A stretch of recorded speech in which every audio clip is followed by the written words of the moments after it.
Tonight they want to work for G4S, but they can't. Come to see that they're doing their job. They're not. They're not. I've done the training and everything, and it's a joke. Well, there's nowhere to go for the boss. It's a humiliating shambles for the company, yes or no? I cannot disagree with you. Well, that'll be a yes then. Now we learn that not just the army, but more police are being drafted in to fill the hole. The chairman of the Police Federation is none too pleased. And is there too much security anyway? Ken Livingstone thinks so.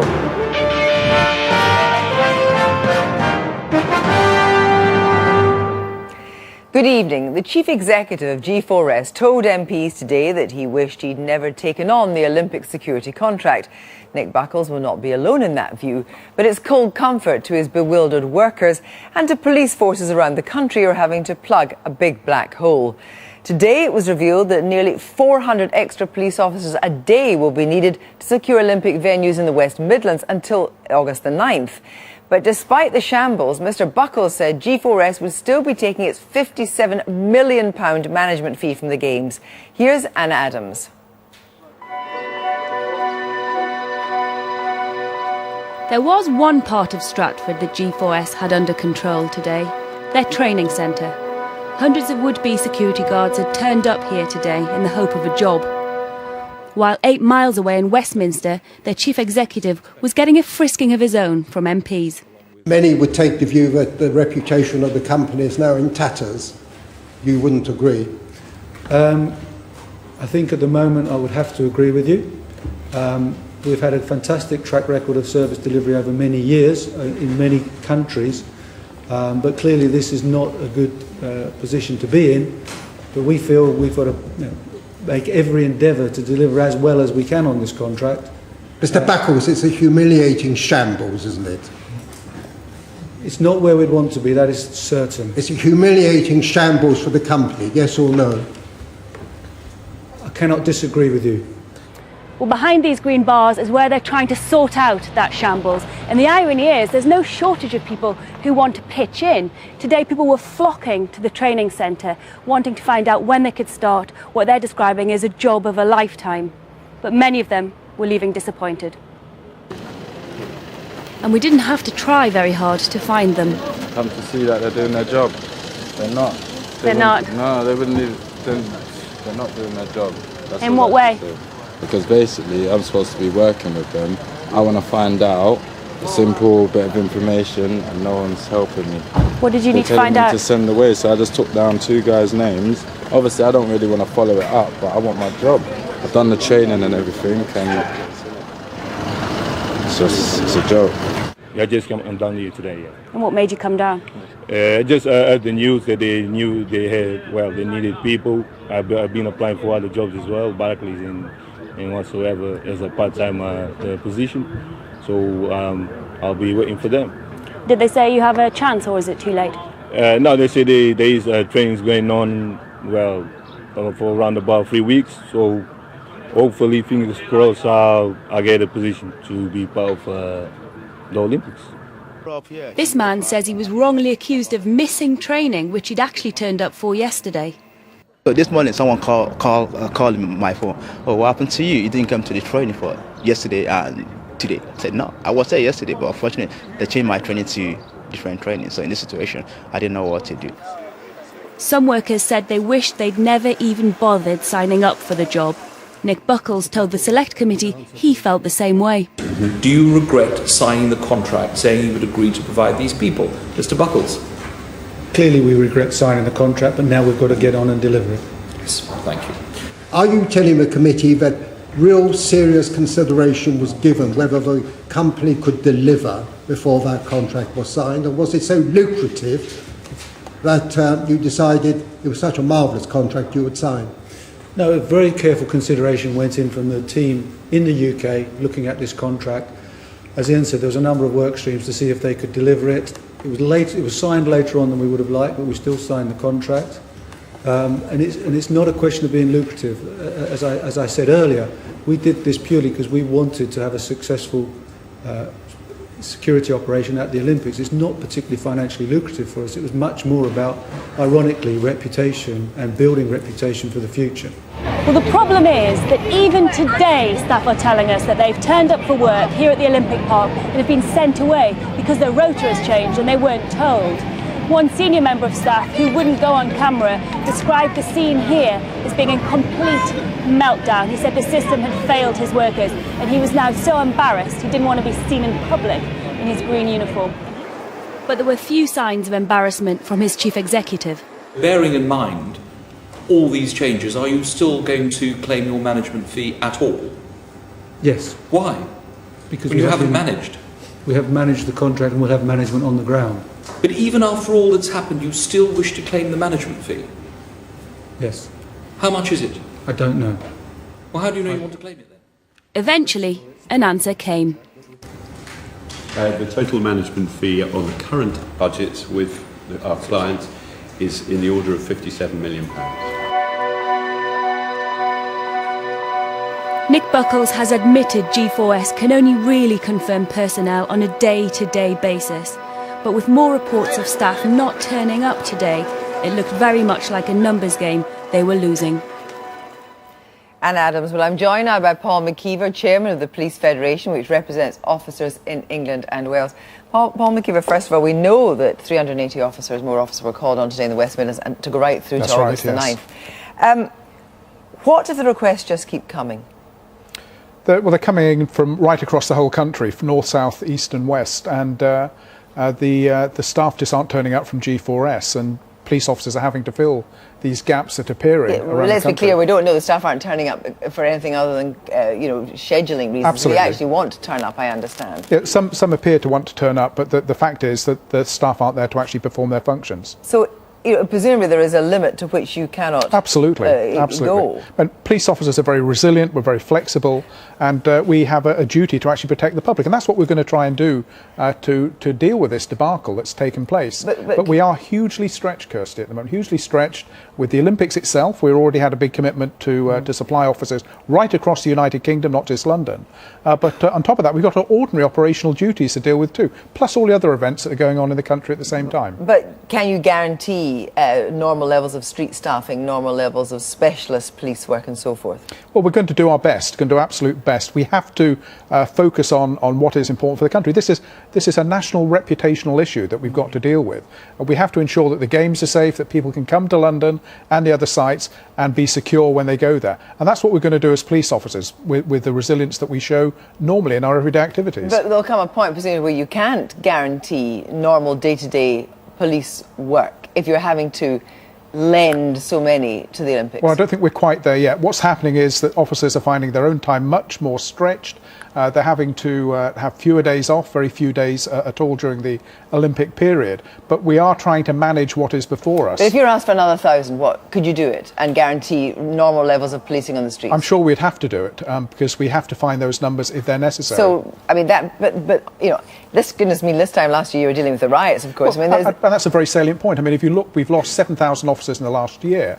Policing's been given a very low priority by this particular government, and we're looking to lose a lot more. So we're less resilient than we were last year, and you don't actually know when you've reached the breaking point. You don't know when you're going to reach the breaking point till you actually get to it. So it's hard to say exactly when that point will come. But there will become a point at which you can't seed more officers to the Olympics. You just cannot give them more officers. There's not a limitless box of police officers in the country. But before we started dealing with the Olympics, I travel around, I speak to police officers right across the country at open meetings, and they're saying already they're feeling very stretched, that the public safety is being put at risk, and their own safety is feeling the other argument would be, of course, that this, in a sense, plays into the agenda that you're promoting, which is that we just don't have enough police officers, and we're facing big cuts in the force, changes in backroom duties. In a sense, the G4S crisis plays into both things. One, there are not a limited pit of police officers, and two, you don't want to see G4S taking on any more services that are done at the moment by the police. So in a sense, in a way, cynics might say this suits you. Well, I mean, we're there to actually do the job. Our first job at the moment is to ensure that people are safe during the course of the Olympics. These are questions that should come perhaps a little later rather than to make. But what happens if you have to deploy? There may be a deployment, I gather, to overstretch in other areas. PSNI in Northern Ireland's tight that's as well. That's a possibility, yes. So you might have to send officers to Northern Ireland to help with the marching That scene. is a real possibility there, yes, too. Do stay with us, because I'm joined now by Ken Livingstone, Mayor of London when Britain won the bid in 2005, along with Matthew Syed, who competed in the Barcelona and Sydney Olympics, and Jophn Amaechi, who is a member of the LOCOG Diversity Board. Now, we did ask for LOCOG spokesman to join us this evening, but no one was available. And Matthew and John will be joining us next month as part of Newsnight's coverage of the Games in general. Ken Livingstone, what would you have done differently? Well, I think the big mistake was to take control of this away from the Metropolitan Police and dump it into the Home Office. The police, the commissioner, should be the person running this. They have that knowledge, that detailed grip of it all, and they could have made the decision about to what extent you augment the existing police. In the last 2 years, we've had 2,000 police posts cut in London. With the Olympics coming, this was madness. No commissioner would have done that, but the Home Office was happy to see But them. am I not right in saying that you feel that security has been over-egged? I think there's a real problem here. Both ministers want to come onto the TV and say we're doing everything possible to protect people. Group 4 Security got an interest in ramping up a big contract. The simple fact is that you've got two ways in which a terrorist can strike. You have the lone psychopath like we had at Atlanta, or you have the organised attack by some Al-Qaeda group. You don't catch Al-Qaeda by frisking people and looking at their lunchbox coming in. You do it by double agents, by electronic surveillance. And I have the horrible feeling this is about throwing money at it because they're terrified that they'll come on Newsnight after a bombing and you'll be saying, why didn't you do more? And I think they're making a miscalculation. But I mean, the problem is that the reputationally, there is a risk, and you can't be seen to be doing anything other than the utmost. You've got to do the utmost, but whether throwing money at a private sector organisation with no real experience of counter-terrorism is a good use of money, I doubt. Matthew, you heard Nick Buckles say there that he wished he hadn't gone for the contract. Well, I can understand after the ritual humiliation that he has endured today at the hands of the Select Committee. But picking up on what Ken said, it is an extraordinarily difficult balance to strike because these global sporting events are the perfect platform for terrorists to secure publicity for their causes. And we've seen that in football, we've seen it in cricket, we've seen it at previous Olympic Games. But on the other hand, this is supposed to be a celebration of human endeavour and the human spirit. And in my first Olympics in Barcelona, it was truly terrifying to see the apparatus that surrounded the venues, the X-ray machines you had to go through, the checking of the bags. It's going to be the same for journalists and individuals. But I agree with Ken, the downside risk to risk-averse politicians is considerable, and they may have over-egged the budget. But Jophn Amaechi, on the simple point of the management fee, it was very clear. Nick Buckles was very clear today. The management fee will be taken by G4S. Do you think that is correct? Even if contractually they're entitled to it, do you think it's correct if it turns out that their own security operation does become a fiasco? Well, I don't think it's speculation to say that it's become a fiasco. I think it already is there. In terms of should they take it, no, I don't think they should. However, this should come as no surprise to anybody. This is another dot on a trend line of large organizations making massive promises that they either cannot or did not have any intention of fulfilling. So it shouldn't be a surprise that at the end of this, when there has been a massive meltdown, a sequence of mistakes that's led to other people's lives being disrupted, whether it be soldiers returning from active war zones now being reactivated domestically, or whether it be policemen now working double and overtime to make up for those mistakes. Something in there should spark a conscience in these organizations, but we've seen there's no trend of that happening. But it's not a great start. And just putting that point that Ken made, that actually the Met should have been doing this and not a private organisation, I mean, that is very much your political view, that of course it should be the police service that provides the security services. You could have given the police half this money. They would have done a damn sight better job than Group 4 Security. Well, let's put it into perspective, Ken. The £300 million we're talking about, if you were to use the figure that the government want to pay new recruits coming into the service, you could have employed 15,000 police officers for a whole year. And that's the sort of resilience you would have got, not a few thousand guards at the Olympics. But in terms of how the Olympics will proceed, you talked about being quite shocked at Barcelona when you saw the apparatus of security.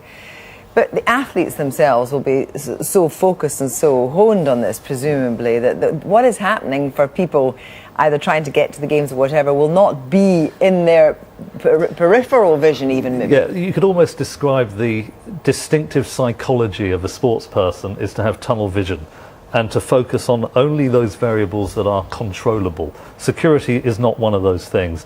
If there was a direct incredible threat, as there was, for example, at the World Badminton Championships, then it would register. And certain athletes flew home from the World Championships in India. But until that happens, they will not be concerned at all. It will barely register the fact that certain state employees are now taking over from private sector employees to protect their security at the Games. I think something which we have to point out as well is when I spoke to Steve Redgrave about his 5 Olympics that he went to, he said he was surprised how much they grew during that time. The number of people who are involved, both as athletes and also the press and media who are there as well. The whole focus of the world is on London. Let's say the Olympics can grow a bit more, because today it's been announced that almost half the football tickets, 1.1 million, as yet unsold, and 250,000 non-football tickets.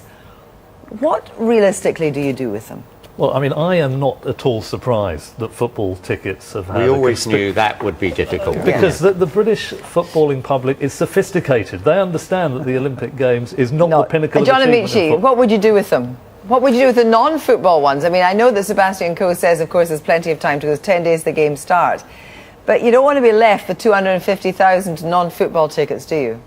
No, I don't think you do. The fact is, I'm sure that there are plenty of logistical things being put in place. I've heard about top tiers of arenas being blocked off and such like. Personally, I think there's a legacy opportunity here. I think there is an opportunity for people who have not, and I'm talking about young people, people from disenfranchised communities, who have not had an opportunity. There's an opportunity here to bring them into the fold of the Olympic Games, perhaps not on the site, but at these tangential, these regional venues. There's a real opportunity there. There's a lot of people will be on the site who don't have tickets for a particular event. And when I was mayor, I talked to Seb, I said, look, and he was of the same opinion, if people aren't turning up, or if there's empty seats, form a queue, let people just come in and see it. I say one of the things that we were told by the government in the police service and elsewhere in the public sector is we can learn from the private sector. Well, this is a lesson we've learned, a very salient lesson, and it's one government should learn as well about safety and security. Finally, just one thing on the wider context is that once Team GB starts winning gold medals, these stories over ticketing problems and over security will pale, even over security will pale into. But Matthew, the fundamental issues for security remain there. As long as nothing goes wrong. Thank you all very much indeed. And of course we'll be hearing from John and Matthew during the Games.